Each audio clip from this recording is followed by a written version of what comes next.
A years-long journey finally coming to an end. It's the saga of potentially selling Jacksonville's public utility and how greed and corruption almost made it through the process. Today, we're looking at the first steps in the controversy and how political posturing was involved. We're also digging deep into how it all unraveled and came to light. What are the lessons learned following the scandal and the trial that convicted one former executive and exonerated the other? On This Week in Jacksonville. Thank you for being here today. So 6 years ago, the ball started rolling. A board member suggested that the city of Jacksonville consider selling one of the city's most valuable properties, the public utility JEA. What followed was transition between chief executive officers, conflict among board members, an invitation for investors to propose a purchase, some secret meetings, and then accusations about greed. That also led to warnings from the council auditor's office, special investigations by city council, and calls from media members and civic leaders to get to the bottom of what was happening. Eventually, these two men stood trial in federal court. Former CEO Aaron Zahn found guilty of conspiracy and wire fraud. Former chief financial officer Ryan Wanamaker found not guilty of the same charges. They were in charge at JEA when the proposed sale was playing out. So joining us now and for our entire show today, Rick Mullaney, director of the Public Policy Institute at Jacksonville University. Brenda Priestly Jackson, former city council member in Jacksonville, and Florida Times Union columnist Nate Monroe. And each of us, I would say, we were deeply involved in ultimately what happened and how it all played out. So let's start here. And Rick, I'd ask you to join us here. How did this start some 6 years ago? Well, you know, Ken, I think the historical context is important. When Tom Petway on the board first suggested we take a look at the sale, there's really nothing wrong with that. In fact, that's a public policy call that a community can make. And he did that at late of 2017, but in 2018, several things happened that were important. Number one, the public reacted strongly against a potential sale. And in fact, the reaction was so strong that by the spring of 2018, the JEA board said this is off the table. But inconsistent with that, according to a report that was later done, and Brenda was a big part of this, behind the scenes, Aaron Zahn was appointed as CEO with the purpose of selling JEA in 2018, both as interim and then eventually as permanent. So despite the public outcry, despite the sense this was off the table, things were being put in place to sell the JEA anyway. And it remained quiet because there were spring elections in 2019. But after the spring elections in 2019, it all proceeded forward to the summer of 2019, in which there is the sale. I do think the chronology and the historical context is important to understand what happened, why, and how this got addressed. Yeah, and Nate Monroe, your relationship with journalism includes investigative journalism. You're a columnist now. What was the point there, or early on, where you could kind of see, boy, I better follow this and where this is leading for JEA? So I was actually not a columnist at the time that Mr. Zahn was hired as the CEO. His hiring from the outset struck me and some of my colleagues as totally bizarre. He had no experience, not just not running a utility, but working at a utility of any size anywhere. And all of a sudden, out of the blue, with very little public explanation, he was appointed to be the CEO of one of the largest public utilities in the United States. This was just, frankly, inexplicable. And so my colleagues and I mean, our first journey was to look into Mr. Zahn's background and make some calls to places that he had worked or touched in his former employment with a private wastewater firm. And you know, sure enough, we called the city of Stark down south just a little bit, and the city manager there at the time said, I've been waiting to hear from somebody about Mr. Zahn. Let me tell you about him. Yeah. And that was kind of our journey of, you know, sort of beginning to scrutinize his past and trying to figure out what his angle was at JEA. Brenda Priestly Jackson, you weren't on city council quite yet, elected there in 2019. But you love Jacksonville, and you've lived, and this is home. So when did this kind of fly on your radar that something was happening there? Well, as Brenda Priestly Jackson, the neighbor, it happened in 2018. I mean, historically, JEA has been one of our most illustrious boards. Usually the CEO of the entity is classified as the most elite in the power industry. And suddenly we have, let's remember, an individual appointed to the board, right, who moves from being appointed to the board to be made the interim and then eventually the permanent. And so something was foul. You could just kind of generally sense that. And you could also feel from our neighbors, there was I don't know that I recall in my 57 years a more anxious time in Jacksonville than it was a time that we were going to, you know, the folks were talking about the possibility of losing our municipal utility. I never thought it would happen, but there were clearly forces at work trying to push it down that road to happen against the will of our neighbors. So in the summer of 2019, you've just been elected to City Council, but following presentations by some of the utility's top executives, JEA, their board did vote to investigate privatizing the city-owned utility. That decision came after some scenarios were presented that forecast falling revenues due to lower electric consumption, other presented options about massive job cuts, significant rate hikes. All of this was part of that, as we talked about historical context, all of this was part of crafting a narrative that said, boy, it's in the best interest of the city of Jacksonville to do this. Is that right? Kent, it is. Tying together what Nate said and what Brenda said, the mystery has now been solved. We know why he was appointed. He was appointed to sell JEA, and he took steps to sell JEA.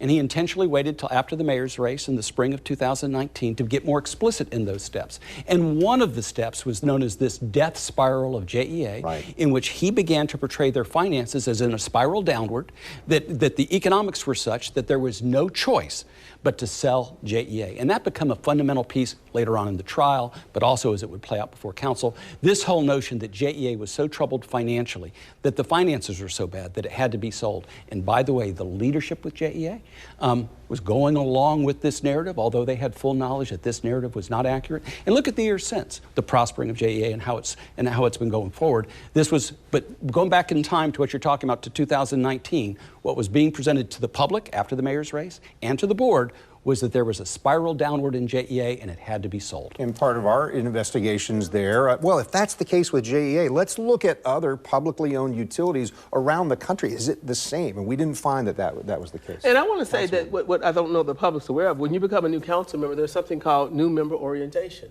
So all of the independent authorities come present and share with us. And I remember when Aaron Zahn came to share with us and he talked about this death spiral, the integrity of his presentation was extremely suspect to me.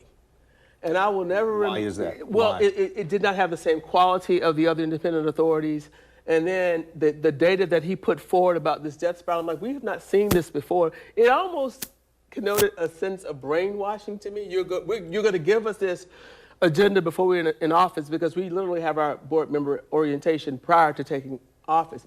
And then I will never forget, and I told my son this, our older son is a Princeton grad, and Zahn's a Yale guy.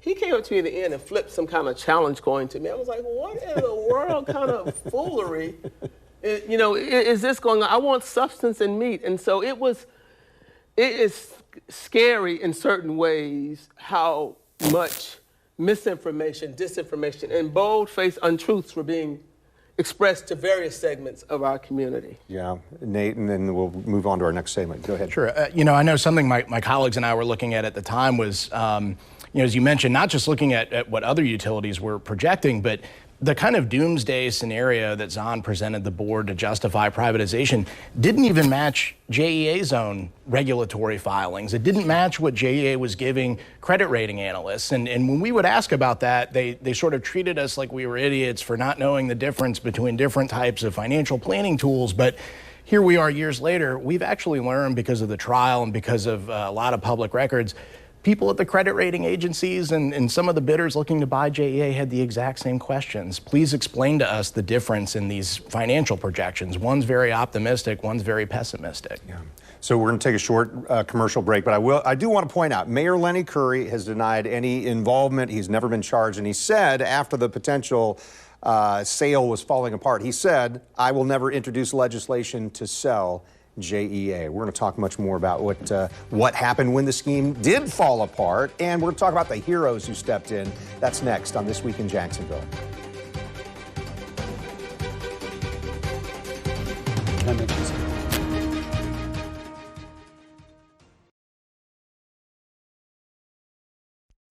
You're watching This Week in Jacksonville with Kent Justice. Our roundtable discussion today concerns the JEA scandal, finally resolved in the verdicts against two key figures in what happened. Nate Monroe, Rick Mullaney, Brenda Priestly Jackson are with us. So in this segment, we're going to talk about the plan to sell, the bonus plan, and how it all unraveled. Rick, you wanted to correct me on something. When I just mentioned a moment ago, the mayor made a statement. Your correction, sir? Well, he made a statement, I'll never introduce legislation to sell the JEA, but he said that in March of 2019 during the mayor's race to try to diffuse that issue because the public opposition to the sale was great, and he was trying to diffuse it. And that was happening in the very time when he had appointed Zahn the year before and steps were being taken to sell the JEA. It was not transparent at all. In fact, this was moving forward, and then after he was elected, it moved forward very rapidly. Yeah. So here in that summer, so this really what came out was this proposed bonus plan. Nate, maybe you'd lean in here. There's a meeting July 23rd, 2019. JEA's board formally voted to explore privatization, also approved a resolution on this long-term performance unit plan that we call the PUP. Why was that concerning? And clearly that was part of the unraveling of this whole thing. Yeah, so that July 23rd meeting was an incredibly consequential meeting. The board voted on a lot of very important things, employment contracts for the entire executive team, privatization, and at the very tail end of this marathon meeting, oh, by the way, here's this incentive plan. It's a little bit complicated. Maybe it's like a stock option plan. The board was given a series of different numbers, but all of them showed that this plan was intended to pay out just kind of modest amounts to employees over a 3-year window. As someone in the meeting myself with a very distinct sort of memory of this, I remember thinking that that plan was something I would have to get to later because the presentation left me with the impression that it was just some small, low-level thing that I would just have to figure out at a different time. And I think testimony at trial showed some of the board members thought that too. Yeah, Councilwoman. And I think it's important to note, and Nate shares that he was at the meeting, and I'm very appreciative because I think he brought the public along. But what's very important about that, the agenda that was published in advance of the meeting is not what they did. That was not the agenda that was followed. So the public had no notice that you were going to propose an ITN, that you were going to propose a phantom stock plan in PUPs, or you were going to propose executive compensation. They were not noticed of that. And how do I know that?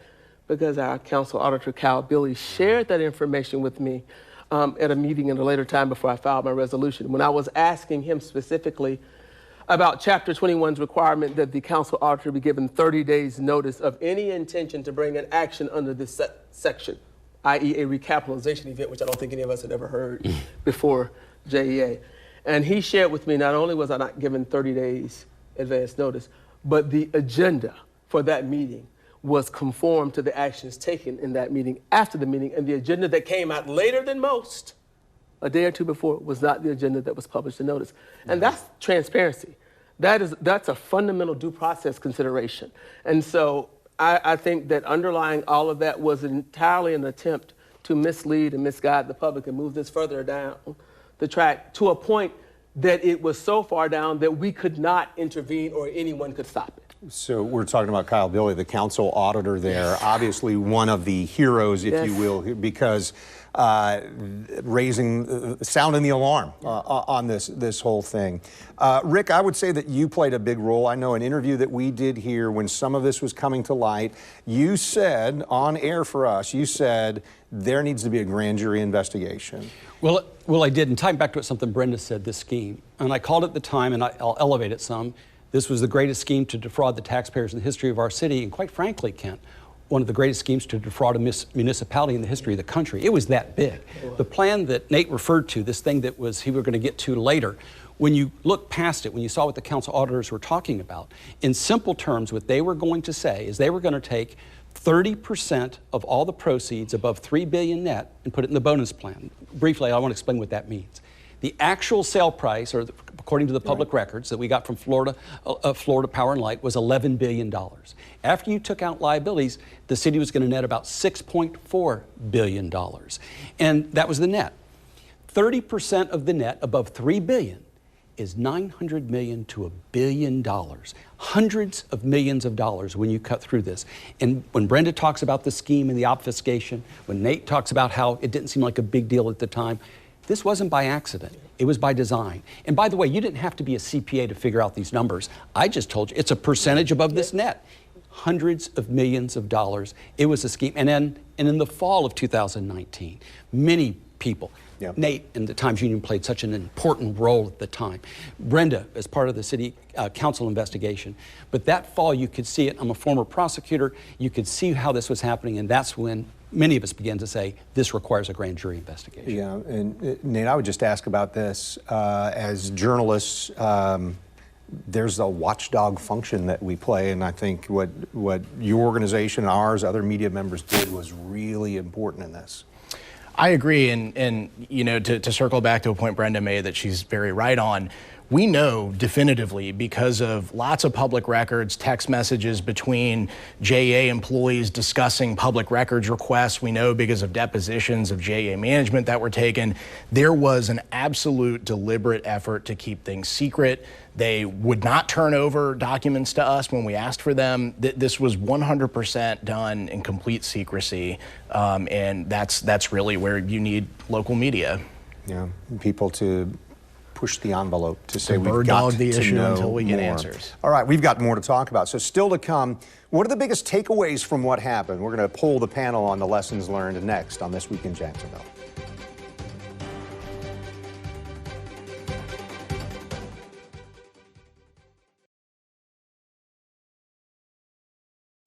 You're watching This Week in Jacksonville on Channel 4. Brenda Priestly Jackson, Nate Monroe, Rick Mullaney, all guests with us today. Aaron Zahn and Ryan Wanamaker, they were indicted in March 2022, March 7th, as a matter of fact. Federal grand jury indictment unsealed there, charging Zahn and Wanamaker with conspiracy to steal and obtain by fraud funds from the city of Jacksonville and JEA, and with wire fraud. Just recently, 2 years later, that trial is complete. We know Zahn was convicted, Wanamaker not guilty by virtue of the jury's verdict there. What are the lessons we learned from what played out there over these last several years, this threat to financial stability and even the integrity of the city of Jacksonville? Well, I think the first thing that we learn is that we all have unique roles and must work together. Right? So we could not do what we did without the media, without Nate, without you, without asking tough questions. We could not do what we did without the council auditors raising the red flag, which is they're the watchdog of the charter and consolidation. That's their role. We could not do what we did without council members. We could not do what we did without the unions at JEA and the employees talking for, they were the ones talking at 18 and 19 and all of that, you know? And so I think we now have to sit back and say we have to find a way to do that, because this is not going to be the only issue we face as a community. But because we all respected the roles and worked collaboratively, but in our roles, what we were charged to do. So, you know, as there was this outward-facing information, I can tell you my colleagues and I were diligent and dutiful. Some of us honed in on it. I was like a dog with a bone. In fact, I said one time to the late Tommy Missouri, a dear friend, I said, I'm just trying, the horse has left the barn. I'm just trying to get the saddle on and get it to go where you want it to go. He said, that's supposed to be my line, right? And that for me was the 30-day notice for the council auditors. That was, for me, was the way in, because I knew all of us working together, we would find a way in. You know, it was pretty clear that the only way you could fraudulently propose and advance a sale on JEA was to take routine business functions and paint them as something else. And that's what they did. That's what they did. Yeah. And so now we know we amended Chapter 21 to try to catch, you know, some of that and try to, you know, address some of those issues. But that is what had, you know, was the only way that they could move that far line. That's exactly what I think Nate and Rick have said that was revealed as well. Rick, what's your big idea there? What do we need to learn from this? Well, one thing is to be careful is don't learn the wrong lesson. And I think the wrong lesson would be, by golly, let's don't sell JEA. I think the bigger lesson is that good public policy requires integrity, it requires transparency, and by the way, it requires acting in the public interest, not political interest or financial interest. And the fundamental flaw of JEA is that it did not involve integrity, it did not involve the public interest, it was self-interest, and there was no transparency. And so we have big issues facing the city today, whether it's negotiations downtown, big deals with the Jaguars, big infrastructure investments, and it needs to have those elements: integrity, transparency, and the public interest. And the second lesson is that courage is an important part of good public policy. And a lot of courage was demonstrated by a lot of institutions and individuals in this process. That includes the Council Auditor's Office. That includes many city council members, such as Brenda, and of course, Ron Salem and Matt Carlucci and Randy DeFore and many others, and community members such as Jake Godbold and of course the Civic Council, Michael Ward. critical role played by the Times Union. I think Nate Monroe played a very important role during that time, for which he was heavily criticized at the time. But today, when you look back, you see how critical it was. Those are some important lessons, I think. Nate, I left you like 5 seconds. I'm kidding. You got about 45 seconds. What are the lessons that we need to learn? Almost in some ways the flip side of Rick's point, that I think that the conviction of Zahn cut right to the heart of what was a culture of silence in City Hall and in the upper ranks of JEA. Federal prosecutors made it clear that Zahn and Wanamaker were the only two that they believed criminally liable for this performance unit plan scandal. But they also made it clear that there were a lot of people around these two guys that enabled them and that gave voice to lies and a fraudulent case to sell JEA. That's bad public policy at best. Yeah. Nate Monroe, Rick Mullaney, Brenda Priestly Jackson, thank you for the time, thank you for your efforts, and thank you for sharing your thoughts today. Next time, Chris Hand in our Hand on Government segment. We also introduce you to the new NAS Jacksonville Commanding Officer, Captain Greg DeWint. This Week in Jacksonville airs each Sunday morning at this time, and I'm Kent Justice, so thanks so much for watching. You'll find us on air on Channel 4 and the CW17, and then online at news4jax.com or streaming on News4Jax Plus. And don't forget to check out our podcast. That's This Week in Jacksonville Business Edition. This week's episode looking at the opportunities in Arlington and how Scenic Jacksonville has launched a program designed to create interest in the hidden gems there. We drop a new episode of that podcast every Thursday at 9 a.m. You're going to find them right now on News4Jax Plus under the channel This Week in Jacksonville.